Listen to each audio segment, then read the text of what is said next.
तो गाइस मैं हूं अंकित और आप देख रहे हैं रेसलिंग फैंस नेटवर्क। शुरू करते हैं गाइस अपनी बातों को हम लोग सबसे पहले एक बहुत ही मैसिव एंड एक बहुत ही इंटरेस्टिंग स्टोरी से, जो कि भाई ब्रॉक लेसनर को लेके एडम पीयर्स ने क्या स्पॉइल कर दिया है कि लेसनर ही वापस आ रहे हैं। मतलब ये सुनने में मुझे काफ़ी वियर्ड लगता है भाई कि एक तरफ रिपोर्ट सारी निकल के सामने कि डब्ल्यूडब्ल्यू वाले अपनी लीगल टीम से पूछेंगे तभी लेसनर वापस आएंगे, वही दूसरी तरफ भाई टीजेस निकल के सामने आते हैं।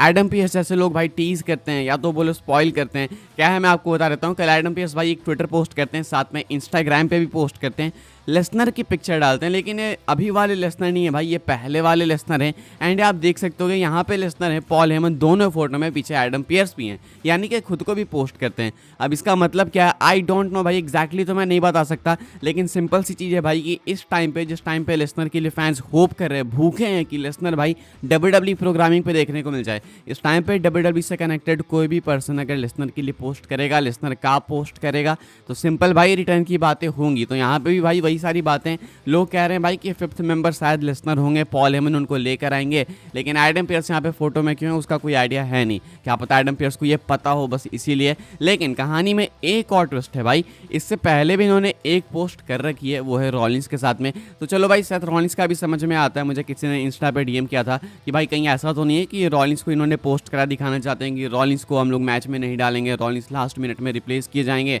एंड उसके बाद लेसनर आ जाएंगे। मे बी मेक सेंस, लेकिन इसके बाद लेसनर की फोटो के बाद यह बिगी की भी फोटो पोस्ट करते हैं। अब इसका मतलब मुझे समझ नहीं आता है कि बिगी से क्या मतलब है। इसके बाद एक और पोस्ट करते हैं जिसमें मैं पहचान भी नहीं पा रहा भाई इनके अलावा तो किसी को। एक तो आई थिंक ये ऑस्टिन एरीज है, अगर मैं गलत नहीं हूँ तो, आई डोंट नो भाई। लेकिन हाँ, यहाँ पे लेसनर की बात करें हम लोग तो लेसनर को लेकर टीज तो ये लग रहा था जब तक इन्होंने भाई और भी पोस्ट नहीं किए थे। तो एक चीज़ आप ये बोल सकते हो कि ये सारी चीज़ें शायद आपस में कनेक्टेड नहीं है, ये शायद फ्यूचर स्टोरी लाइन्स टीज कर रहे हैं। जैसे कि सेथ रॉलिंस की स्टोरी लाइन भाई ब्रॉन्सन रीड के साथ में आगे क्या हो सकता है, शायद उसका हिंट हो। ये लेसनर वाली स्टोरी पॉल हेमन शायद लेके आ सकते हैं, ये उसका अलग हिंट हो। ये बिगी वाली स्टोरी अलग, शायद बिगी आने वाले हैं न्यू डे के 10th ईयर एनिवर्सरी सेलिब्रेशन में, शायद ये उसका हिंट हो। तो या तो ये अलग अलग हिंट्स हो सकते हैं, लेकिन आखिर इनको सूझेगा क्या कि भाई ये सब कुछ स्पॉइल करने उतरेंगे, ये मुझे नहीं पता। लेकिन आई होप भाई कि काश ये स्पॉइल कर रहे हो। मैं चाहता हूँ, लेजेंड चाहता हूँ भाई कि लेसनर वापस आए, चाहे दुनिया कुछ भी बोले। अभी तो लेसनर गिल्टी साबित हुए नहीं है, हो जाएंगे साबित जिस दिन, उस दिन भाई हम लोग नेगलेक्ट कर देंगे, लेकिन अभी नहीं हुए ना भाई, तो अभी से क्यों कचरा करना, अभी तो आ जाओ यार। आगे बढ़ते हैं गाइस, बात करते हैं अगली स्टोरी के बारे में, जो कि जे उसो को लेके। जे उसो भाई अपनी एक डिज़ायर शेयर करते हैं रिसेंटली पीटर रोजनबर्ग के साथ बात करते हुए। जे उसो कहते हैं कि वो बनना चाहते हैं डब्ल्यूडब्ल्यू के वर्ल्ड चैंपियन। उनके आई साइड पे भाई कोडी रोड्स, गुंथर दोनों हैं। जे उसो calls out Cody Rhodes and Gunther and says he will become world champion one day. कहते हैं I will take it off anybody just give me the sword. Gunther, Cody Rhodes we can run it. I'm gonna get the big one ooze. कहना है इनका कि IC title जीतने के बाद, जब मैंने वीडियो देखी तो कहते हैं वीडियो में आईसी टाइटल जीतने के बाद इनके अंदर एक भूख सी हो गई है कि अब तो मुझे वर्ल्ड टाइटल जीतनी है। इसके लिए कोडी रोड्स, गुंथर दोनों को कॉल आउट करते हैं, कहते हैं कि मेरा टाइम आएगा, मैं आऊँगा, तुम्हें हरा के जाऊँगा एंड एक दिन तो मैं चैंपियन बनूंगा। अब देखना है कि कौन सा होता है वो दिन, क्या वो डे 1 है या फिर 1 डे है, वो तो वक्त बताएगा। फिलहाल भाई जे उसो चाहते हैं वर्ल्ड चैंपियन बनना। मुझे लगता है कि अभी काफ़ी वर्क करना बाकी है जे उसो को खुद पे, अभी अच्छा टाइम लगेगा, एटलीस्ट 1 से 2 साल, तब जाके वो वर्ल्ड चैंपियन बन पाएंगे। मुझे लगता है पहले तो किसी और मिड का टाइटल को जीतेंगे, उसके बाद आगे बढ़ सकते हैं। फिलहाल भाई जे उसो की नज़रें हैं, लेट्स सी डब्ल्यूडब्ल्यू भाई इनको टाइटल कब देती है। क्वेश्चन तो फिलहाल ये देती भी है या फिर नहीं, बाकी वक्त बताएगा। आगे बढ़ते हैं गाइस, बात करते हैं अगली स्टोरी के बारे में, जो कि मंडे नाइट रॉ के स्टेज को लेके। कल मैंने आपको एक अपडेट बताई ना भाई कि कैसा कुछ हो सकता है न्यू स्टेज जिसके चांसेस हैं आने के। तो नेटफ्लिक्स वाला जो शो होगा जहाँ पे डेब्यू होने वाला है मंडे नाइट रॉ का नेटफ्लिक्स पे, उस वाले शो का स्टेज कैसा होने वाला है भाई वो तो कंफर्म ही हो चुका है, मैं आपको बता देता हूँ। एंड जैसा मैंने आपको कल बताया था बिल्कुल वैसे ही होने वाला है। डिसअपॉइंटमेंट की बात है भाई, अभी क्या कर सकते हैं, डिसअपॉइंट हो जाओ। रेसल्टिक्स ने भाई ये मैप शेयर किया, आप लोग देख सकते हो। एंड यहाँ पे क्लियरली दिख रहा है कि डब्ल्यूडब्ल्यू स्टेज के लिए क्या प्लान कर रही है। रेसल्टिक्स का भी कहना है कि डब्ल्यूडब्ल्यू वाले भाई पीछे वही स्केल्ड बैक सेट यूज करने वाले हैं, यानी कि वो जो अंडरग्राउंड एंट्रेंस होती है ना, वही वाली एंट्रेंस। तो भाई ये बहुत ही ज़्यादा डिसअपॉइंटिंग है, मतलब लेजेंड भाई बहुत ज़्यादा डिसअपॉइंटिंग है। डब्ल्यूडब्ल्यू को लोग इसलिए पसंद करते हैं, इसलिए डिफरेंट मानते हैं, बिकॉज डब्ल्यूडब्ल्यू भाई बाकी सारे स्पोर्ट्स से डिफरेंट प्रोडक्शन रखती है। इवन बाकी जो रेसलिंग प्रमोशन है भाई वो डब्ल्यूडब्ल्यू को मैच नहीं कर पाते, लेकिन आज के डेट में मैं कह सकता हूँ भाई कि एईडब्ल्यू का स्टेज, एईडब्ल्यू की लाइट्स डब्ल्यूडब्ल्यू से बहुत बेटर है। डब्ल्यूडब्ल्यू को इसीलिए डिफरेंट कहा जाता था भाई कि डब्ल्यूडब्ल्यू प्रोडक्शन में सबसे आगे है। चाहे रेसलमेनिया देख लो, चाहे मंडे नाइट और स्मैकडाउन देख लो, पायरो से लेकर स्टेज से लेकर लाइटिंग से लेकर किसी चीज़ में कोई कमी नहीं। लेकिन अब डब्ल्यूडब्ल्यू बस एक और दूसरा स्पोर्ट है जिसमें लाइटिंग सेम स्टेज तो अब हटा ही रहा है भाई, स्टेज भी नहीं है। तो आई थिंक भाई ये बहुत मेजर फ्लॉ है। मतलब इतने पैसे कमा के कहाँ दबा रहे हैं, ऊपर से भाई सुपरस्टार्स को ये रेगुलर इंटरवल्स पे फायर भी करते रहते हैं। लाइक सुपरस्टार्स रिलीज भी होते हैं, बजट कट्स होते हैं, तो बजट कट्स होते हैं तो ये पैसे कहाँ जा रहे हैं, किसके अकाउंट में जा रहे हैं भाई, मुझे नहीं समझ आ रहा। लेकिन यहाँ पे खर्च तो बिल्कुल भी नहीं दिख रहा है। स्टेज के मामले में भाई इन्होंने पुंगी पकड़ा दिया, हमें फिलहाल देख के लगता है। आगे बढ़ते हैं गाइस, बात करते हैं अगली स्टोरी के बारे में, जो कि जॉन मॉक्सली को लेके।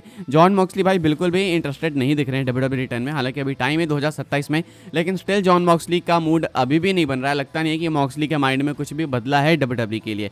जॉन मॉक्सली कहते हैं कि अगर AEW सक्सेसफुल नहीं हुई ना तो हम लोग फिर से 20 ईयर बैक चले जाएंगे, यानी कि रेसलिंग वापस से 20 ईयर बैक चली जाएगी, कुछ भी नहीं बदलेगा, किसी के पास कोई ऑप्शन नहीं होगा, कोई अल्टरनेट ऑप्शन नहीं होगा, एंड हमें वापस से उसी फंदे में फंसना पड़ेगा। किस फंदे में भाई? WWE के मोनोपोली वाले फंदे में। नहीं चाहते हैं जॉन मॉक्सली की सिर्फ एक ही प्रमोशन रहे, वो चाहते हैं कि कंपटीशन रहे, वो चाहते हैं कि AEW सक्सीड करे, ताकि WWE को चैलेंजेस मिला, एंड ताकि टैलेंट्स के पास एक ऑप्शन हो कि अगर वो WWE से रिलीज होते हैं तो AEW में जा सकें। कहते हैं कि भाई आज की जनरेशन के हाथ में है, अगर आज की जनरेशन AEW को बचा लेती है तो उसके बाद भाई रेसलिंग सेफ है, ऐसा कहना मॉक्सली का। इससे साफ पता चलता है भाई कि मॉक्सली के बिल्कुल भी इंटेंशंस नहीं है WWE के अंदर वापस आने के। मतलब इतना तो मैं साफ कह सकता हूँ, अगर होते भाई तो शायद मॉक्सली ये बातें नहीं करते, लेकिन मुझे नहीं लगता कि इसमें कुछ गलत भी कह रहे हैं। हाँ अच्छा है कि ऑप्शन है लोगों के पास, सेफ होगा भाई उनका करियर, अगर वो WWE से फायर भी हो जाते हैं तो AEW में जा सकते हैं। लेकिन ये जनरेशन के हाथ में कैसे हो मुझे नहीं पता। आप जनरेशन पे क्यों थोप रहे हो भाई? अगर AEW कल को फेल होगी तो आप बोलोगे कि भाई जनरेशन सही नहीं थी, ये तो गलत चीज़ है ना भाई।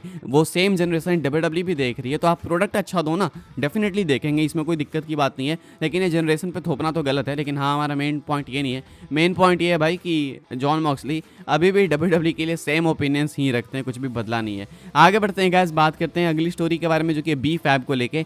B-Fab को लेके भाई WWE के पास है कुछ अच्छे प्लान्स, कुछ मैसिव प्लान्स। शायद आपको B-Fab को एक मैसिव पुश देते हुए दिख सकती है WWE। मैं आपको बता देता हूँ भाई, फाइटफुल सिलेक्ट की अपडेट है। There are a number of people on the talent side and agent side pushing for B-Fab to get more opportunities. Fightful Select का कहना है कि WWE के अंदर भाई टैलेंट साइड पे, एजेंट साइड में कुछ ऐसे सारे बहुत सारे हायर अप्स हैं, या फिर बहुत सारे ऐसे लोग हैं भाई जो कि पुश कर रहे हैं B-Fab के लिए कि उनको और भी ज़्यादा अपॉर्चुनिटीज़ मिले। पिछले कुछ टाइम में मैं देख रहा था भाई मेरे टाइमलाइन पे ट्विटर पे कि लोग अप्रिशिएट कर रहे हैं B-Fab को, तो एक अच्छा साइन है भाई B-Fab के लिए। काफ़ी टाइम से ये भी है WWE के अंदर, आई थिंक डिजर्व करती है डेफिनेटली। मुझे लगता है कि बियांका ब्लेयर, जेड कार्गिल ये जिस लेवल पे है ना, उस लेवल पे B-Fab भी पहुंच जाएंगी अगर WWE उनको उसी तरीके से ट्रीट करेगी। तो लाइक सिंपल सी बात है, ऐसा नहीं कि बियांका ब्लेयर कुछ बहुत ज़्यादा स्पेशल है या फिर वो मार्स चाहिए, मून चाहिए, same goes with Z Kargil. लेकिन डिपेंड करता है कि WWE किसको कैसे दिखाना चाहती है। तो WWE जिसको जैसे दिखाना चाहिए ना, फैंस उसको उसी तरीके से देखेंगे।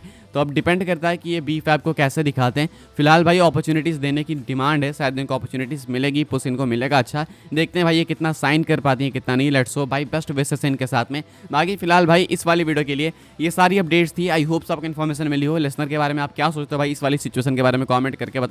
अभी कुछ कंफर्म तो नहीं है, लेकिन कहानी इंटरेस्टिंग है। लाइक शेयर सब्सक्राइब करें WWE की फास्टेस्ट अपडेट्स पाने के लिए। फॉलो कर सकते हैं आप लोग मुझे इंस्टाग्राम एंड ट्विटर पर, लिंक आपको मिल जाएगी डिस्क्रिप्शन में। ज्वाइन कर सकते हैं व्हाट्सएप चैनल को, उसके भी लिंक है डिस्क्रिप्शन में। मिलेंगे मैं आपसे अगली वीडियो में, तब तक के लिए goodbye, thanks for watching.